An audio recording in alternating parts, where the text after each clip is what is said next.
for listening to the Scandinavian History Podcast with me, Michael Schenkman. Last time, we looked at the political developments in Denmark after the collapse of the unitary state. The Danes went through a few rough decades when politicians from the left and right fought each other for control of the country. In the end, the left won, and Denmark found itself at the threshold of real democracy. Ironically, even though he lost the political battle against the forces of progress and parliamentarism, King Christian IX won the affection of the Danes, despite the fact that he was a German. As I promised last time, we'll spend today talking about the sort of stuff that professional historians consider real history, namely developments on a macro level that doesn't concern itself with individuals and political events. But don't worry, I'll try to make it interesting anyway.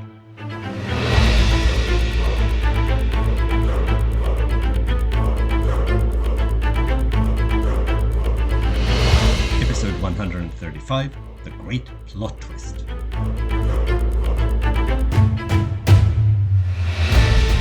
Basically, since forever, almost everyone in Scandinavia had been a peasant, working in agriculture. We haven't talked that much about all these peasants for the last 134 episodes because they rarely had a say in political developments. But today, it's their turn to take center stage, at least as a nameless mass of people. In those places where the Scandinavian climate and the geography allowed it, the land was typically cultivated collectively. The peasants would live in close contact with each other in a village, but their land would be spread out across the estate or the village land. Each peasant owned or rented a whole bunch of small plots of land, usually narrow strips, maybe only a few meters wide. These plots could be spread out over a large area, so it made much more sense for the collective to farm the whole field together, instead of each peasant running back and forth, tending to his own plots.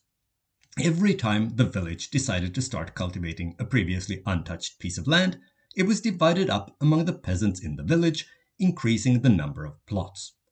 This system may seem impractical, and it was, but there was some logic behind it. The reason everyone had a whole bunch of narrow strips of land was to make sure that everyone got the same amount of good land and the same amount of sunshine on their crops. The sun was so important that this system was even known as the sun division in Sweden. Over the generations, the family plots were also sometimes divided even further if there were multiple heirs, contributing to the increasing fragmentation. In some places, the division had become ridiculous. For example, in Hylleby in southern Scania, the 33 peasants had divided the village land into no fewer than 2,508 strips of land. Needless to say, this system created many problems. Lots of time was wasted going back and forth between different plots, and transporting the crops became unnecessarily complicated. Another problem was that you were dependent on the rest of the village collective. You had to be synced with your neighbors in terms of when you sowed and especially when you reaped, so you wouldn't walk across anyone else's crops to get to your specific strip of land. As a consequence, the laziest peasant of the village usually set the pace, holding everyone else back. In some places, where the climate didn't allow for it, or the land wasn't good enough to produce enough food, the norm was not villages, but isolated farms. That was primarily the case in places like Iceland, the Norwegian highlands, the Finnish forests, and the northernmost part of Scandinavia. I do realize that that sounds like a rather big chunk of Scandinavia, but remember that those bits were sparsely populated, and the majority of peasants lived in villages or on large estates belonging to some noblemen. A Scandinavian farm, wherever it happened to be located, was usually managed by a married couple. Like in most places in the world, the man was the head of the household and had the final word in how the farm was run. As a rule, women did not manage farms or other forms of businesses. It typically only happened at times when her husband was away. This was relatively common in coastal communities like in Norway or on Iceland, where the men would leave on extended fishing expeditions in the summer.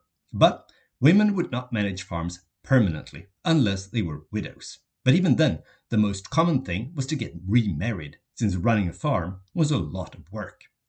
Beyond the inertia of ancient custom, the reason the man was in charge of the farm was that women had fewer rights than men. Legally, they were under the guardianship of their fathers until they married, and then under their husbands. In the 1800s, things started to change, but this was a gradual process that took many years. The various tasks at the farm were strictly divided along gender roles. The men handled most of the fields and the horses, if the family happened to own any. The women took care of the potato field and the cows. Beyond picking potatoes and milking, the women were also responsible for the household, cooking, spinning, weaving, carrying water, washing, taking care of the children, and everything else that was connected to the home. Even though these basic patterns were common throughout Scandinavia, there were also distinct differences between the countries. Out of all the Scandinavian countries, Denmark is no doubt the one best suited for agriculture. The climate is nice, at least relative to Scandinavia, and basically the whole country can be turned into one big wheat field or pig farm. No annoying mountains, forests, or glaciers in the way. As all you listeners with a good memory already know, that meant that Denmark was traditionally the richest of the Scandinavian countries, even though it had always been the smallest one in terms of land size. All this wealth didn't filter down to the people who actually worked the land, though. Being a Scandinavian peasant in the pre-modern world was rarely a bunch of laughs, but being a Danish peasant was especially grim. Denmark was the only Scandinavian country where feudalism was fully implemented in the Middle Ages, meaning that the class of peasants who owned their own farms and paid taxes directly to the crown was completely eradicated. Instead, all the land was gobbled up by the aristocracy, and the profit from the farming went to the aristocratic owner of the land, not to the peasant who did the work. As if that wasn't bad enough, when the Danish peasants lost their land in the Middle Ages, they also lost their political rights and powers. Instead, they were more or less completely subjected to the whims of their feudal lords.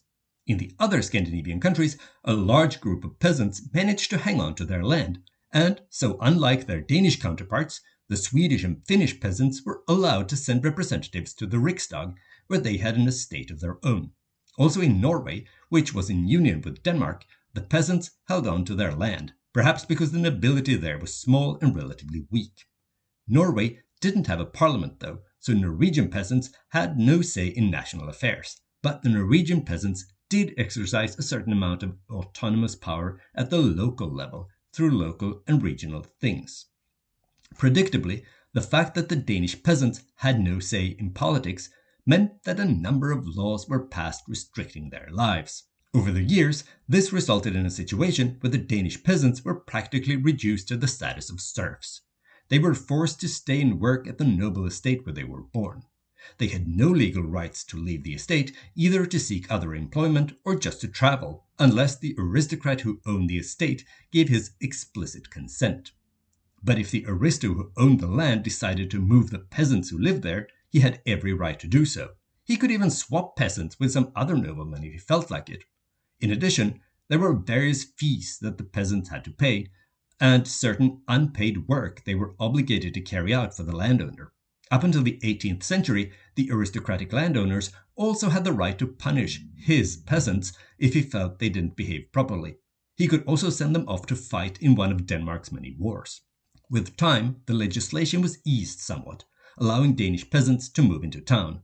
This led to loads of Danes who wanted to escape their landowners to migrate in droves.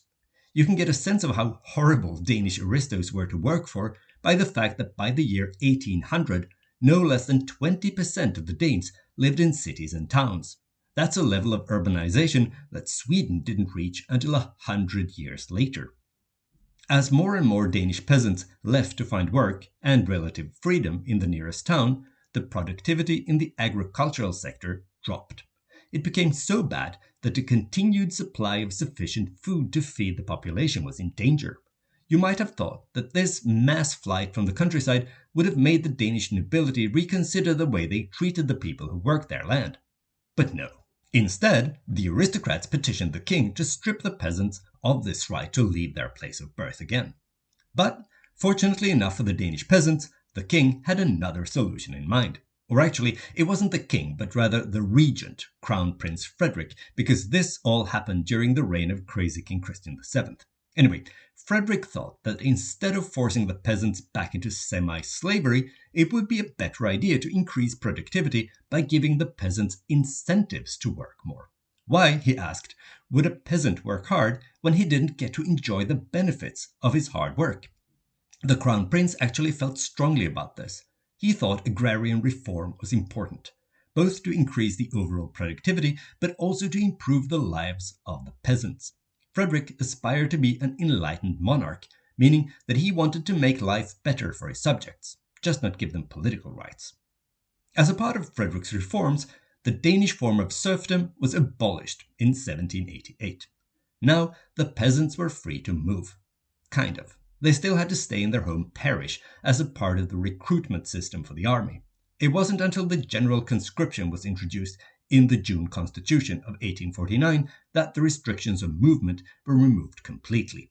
Still, Frederick's reform was massively popular, at least among the peasants. The aristocratic landowners, on the other hand, were far less enthusiastic. They worried about what would happen when their power over the peasants on their land was undermined in this way. In the summer of 1790, 103 landowners from Jutland got together and penned a letter to the regent, complaining that the peasants had lost all respect for their social superiors. They also claimed that Frederick's reforms would bring about chaos and broken families if peasants were allowed to pick up and leave. Discipline and the work ethic would also suffer. In short, the peasants were bound to abuse their new freedom. The regent wasn't convinced, though, and he went ahead with the reforms. The next step was a far-reaching land reform, where land was redistributed among the peasants and consolidated into contiguous farms. That meant that every peasant was given one piece of land instead of a bunch of small plots. To make things fair, each one of these new bigger plots of land was supposed to be worth roughly the same as all the others. When dividing the land, the surveyors tried to apply a pie chart system, where the new unified plot would start at the farmer's home and expand outward from there. But in some cases, that wasn't possible. When the new plots were located far from the village, the peasants would move and build a new house on the family's new plot. This happened in roughly 20% of the cases, but on some estates, as many as half of the peasants moved to live on the land they would have to cultivate. These land reforms were arguably some of the most important events in Danish history in the last 200 years, and it had an enormous impact on Danish society. Farming became so much more efficient, saving loads of time when the peasants didn't have to move around so much between their various minuscule plots. It also meant that land that had previously been on the periphery of a large estate and therefore not properly cultivated could now be made to yield crops. And the reform didn't end with Frederick VI, but continued throughout the 1800s. The fact that Danish peasants were freed from the feudal yoke of their aristocratic landlords also played a part in the development in the second half of the 19th century, when they also started to demand political rights, which we covered in the previous episode. The new system benefited the Danish economy as well. Frederick VI had been absolutely right in his assumption that the peasants would work harder if they'd be allowed to enjoy the benefit of their hard work. The yield from the agricultural sector rose steadily in Denmark throughout the 19th century. In some cases, the new way of working took some getting used to, though.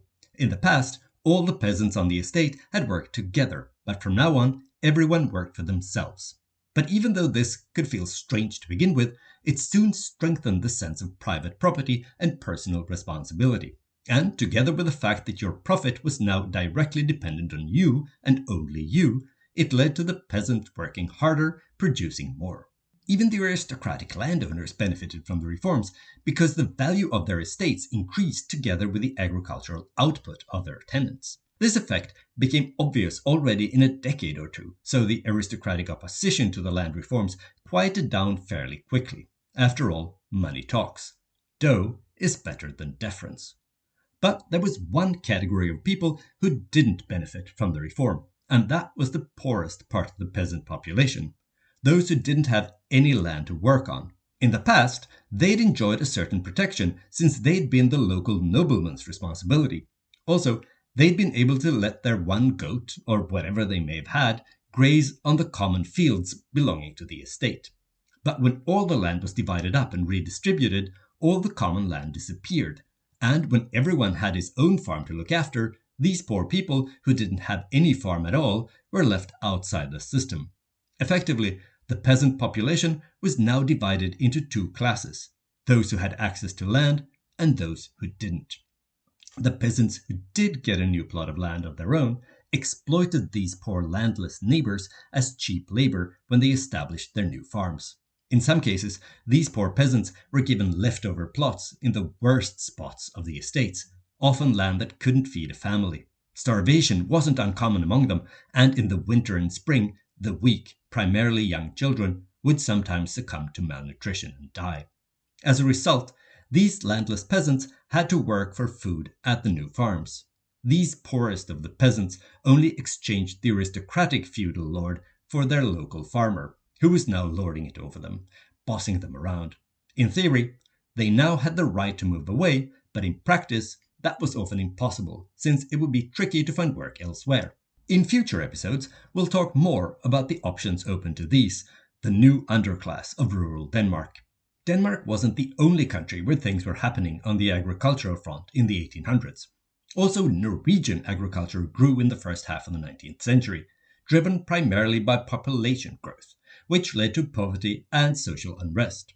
As you may remember from the episodes about when Denmark and Norway went their separate ways, Norway couldn't produce enough food in the early 1800s to feed its own population. The climate and the land just weren't good enough. But Norway is a coastal country with opportunities for fishing almost everywhere, most obviously along the long coast, but also in lakes and rivers. Fishing gave both food and supplementary income to farmers. In cases where the land couldn't feed your family, you also got extra income from fishing, forestry, or crafts, such as basket weaving, wheel making, shoemaking, boat building, and so on. Since the land wasn't very good, it was relatively common to supplement your income and diet with fishing. But peasants who did so were considered of lower status than those who could live exclusively off farming the land. Unless you could do it on an industrial scale, of course. But few people were only fishermen. The majority of those who went on fishing expeditions also tilled the soil. But as the 19th century progressed, the number of full-time fishermen also increased. These full-timers were most common in northern Norway, where the land was the poorest and agriculture was the least profitable. Norwegian fisheries lived well for the majority of the 19th century. They primarily fished cod and herring, and much of the profit came from exporting the dried and salted fish to the continent. France was a big market for Norwegian fish. It could be good money for the individual fisherman, but also dangerous. Every year people died, either drowning or from disease, in the unsanitary temporary lodgings they stayed in during the fishing expeditions. Still, farming was the main event, also for most Norwegians. During the whole time Norway and Denmark had been united under the Danish crown, Norwegian farming had been behind Denmark. Less developed, less profitable. But the Norwegian peasants had one crucial advantage. They didn't live under the same feudal tyranny as their Danish counterparts because the Norwegian aristocracy was so small and weak. It's true that most of them had been tenant farmers, but at least they'd been allowed to keep their surplus they produced. Still, not actually owning the land you worked meant you had fewer rights.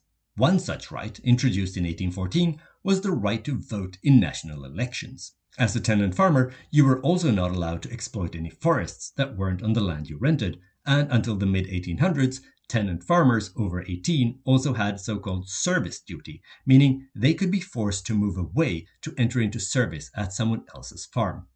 But in 1827, the government in Christiania introduced a new policy, encouraging tenants farmers to buy the land they cultivated. This policy had a dramatic effect, and by 1850, almost 80% of all the arable land in Norway was owned by the people who farmed it, giving them further incentives to improve the land and their methods of farming. Also, previously untouched land started to be cultivated to feed the growing population, and that land was found mostly in the inner parts of the country and in the north, regions previously sparsely populated and not necessarily with the best land and climate. In the first 40 years after the establishment of the Union with Sweden, between 1814 and 1850, approximately 500 square kilometers of new land was cultivated in Norway. New techniques and tools were also introduced.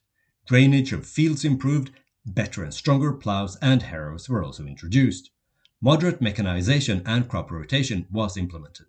The results were dramatic. The grain production doubled, the potato production multiplied, and an average Norwegian cow went from producing 500 liters of milk per year in 1809 to 800 liters in 1855.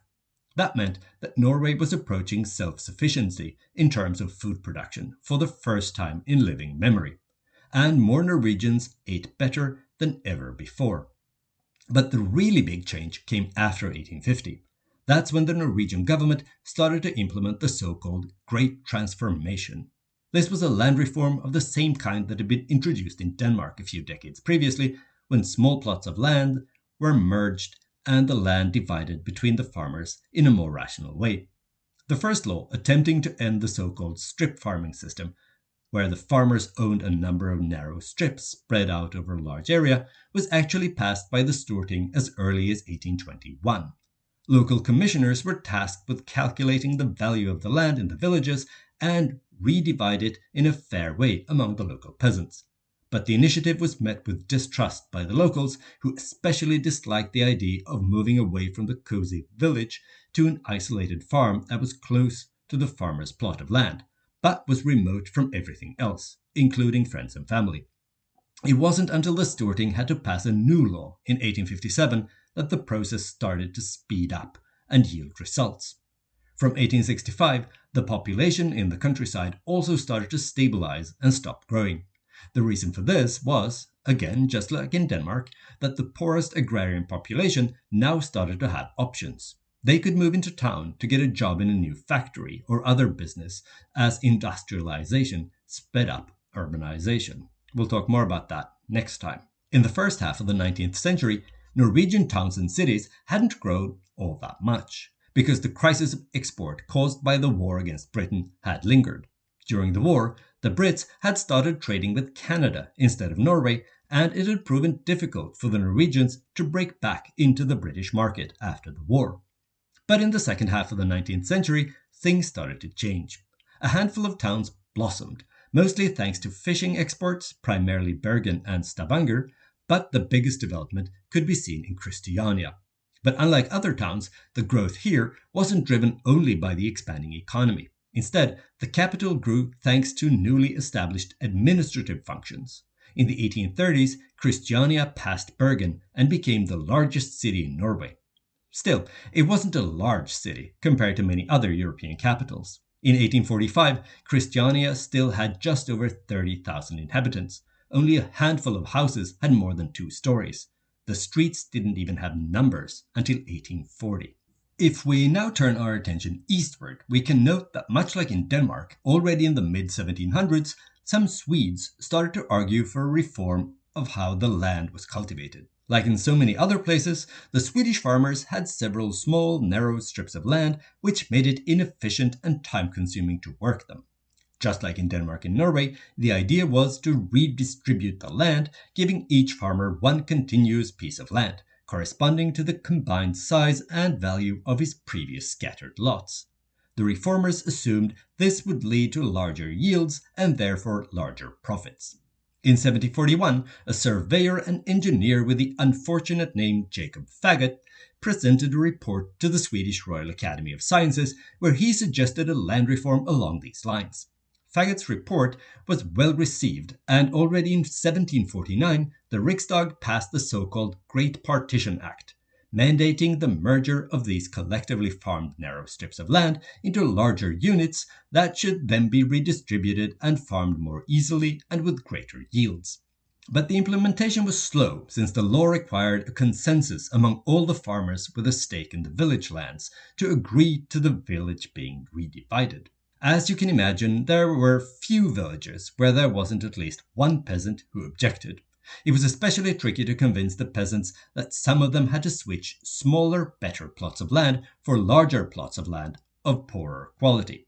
And to be fair, that's not only a sign of obstinate resistance to change. I mean, why would you want to work more just to get the same yields as before? But the will to reform the way the agrarian land was used lived on, and the movement got another push in the 1780s, when the Baron Rutger MacLean, owner of the Svaneholm estate in Scania, decided to shift the lands his tenant farmers cultivated. By the way, as you can probably tell, MacLean isn't a typically silly Scandinavian aristocratic name. That's because the MacLeans believed they stemmed from Scottish nobility. It may be true, but there's no clear evidence of that. Either way, they changed their family name from Mackler to MacLean to sound more Scottish. But back to Rutger's reform. In 1783, he implemented land swaps on his estate. He forced all the 701 farmers who worked his land to participate, whether they wanted to or not. At Svaneholm, each tenant farmer had previously had 53 strips of land, but they were now merged and redistributed so that all 701 farmers received identical plots of roughly 40 acres. Despite the obvious economic upsides, not all the tenant farmers were happy. 102 of the 701 farmers chose to give up their tenancy and move away instead of participating in the project. Still, the reform went ahead and the results were excellent in terms of increased efficiency and a larger harvest. The change provided a food surplus that allowed the peasant population at the estate to double in less than 20 years.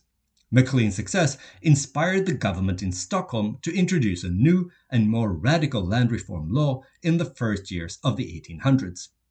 To begin with, a law was passed in 1803 to carry out the Svaneholm-style land swap in all of Scania.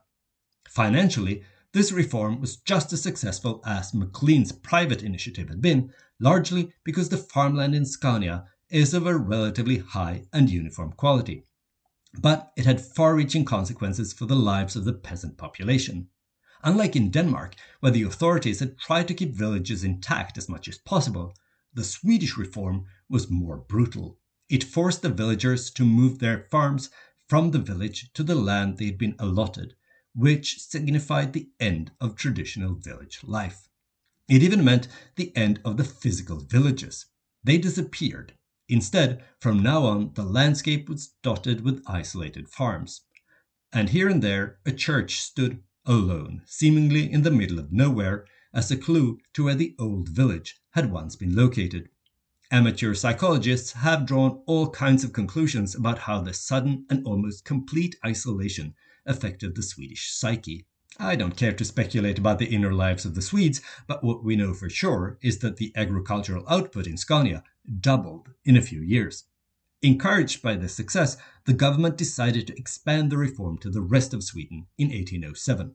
But it proved to be more difficult. Outside of Scania, the land is often of poorer quality and broken up by uneven terrain, making it difficult to create neat new plots. The project stalled, and yet another law had to be passed in 1827 to push through the land reform project. After that, it was enough that one single stakeholder in a village collective wanted to shift the land for the rest of the village to be forced to agree to a merger and redistribution. The 1827 law also included areas that hadn't been touched by the previous laws, such as forests and common fields for grazing cattle. In villages where there wasn't enough productive land to go around, some of the new farms were given a part of the village forest instead.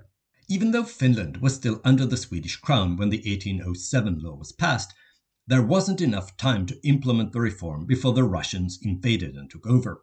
So the Grand Duchy of Finland had to wait until the 1870s before any large-scale land reforms were mandated by the government in St. Petersburg, even though there were limited private initiatives in Ostrobothnia, initiated by a certain Ephraim Otto Runeberg. He wasn't related to the Finnish national poet Johann Ludwig Runeberg, but he was the son-in-law of the surveyor and engineer Jacob Faggot, who had suggested the first land reforms in Sweden. So, in conclusion, all of Scandinavia saw large-scale land reforms in the 1800s. These were arguably the most important changes in these societies after the introduction of Christianity and the Reformation. The farming became so much more efficient and the harvests so much larger that the populations could grow rapidly. It was great both for the population growth and the economy. It was also great for the Danish peasants, who strengthened their political power thanks to the land reforms there. The merger of the plots of land meant that the individual farmer no longer was dependent on his neighbors and could work his farm to the best of his ability and to enjoy the increased fruits of his labor. But at the same time, that independence also brought with it isolation. especially in Sweden, where the traditional villages were broken up and physically disappeared. The change was also bad news for the poorest peasants all over Scandinavia. Before, they'd been protected by the collective, but now, when it was each man for himself, the landless peasants had nothing. They often had to go into service at farms belonging to peasants who were winners in the land reform game. But as the 19th century progressed, other options became increasingly common if you didn't want to humiliate yourself by serving on your former neighbor's farm. People started to move into town, seeking employment in one of the many factories that were popping up everywhere. And others moved even further away, choosing to emigrate, pursuing happiness across the Atlantic. I hope you enjoyed this episode of the Scandinavian History Podcast. If you did, please consider leaving a stellar review, or at least 5 stars, on Apple Podcasts or Spotify. This is an excellent way to attract new listeners and to support the show. If you crave more content related to Scandinavian history, I recommend you look up the show on social media. For instance, you can go to facebook.com/Scandinavian History Podcast. Via the Facebook page, you can also send me questions or angry messages about things I've said or not said on the show. If you prefer the social media platform formerly known as Twitter, you can follow me and send me messages at Schenkman. That's SHAINKMAN. And if you've abandoned it in favor of Blue Sky, you can find me there as well. I look forward to hearing from you.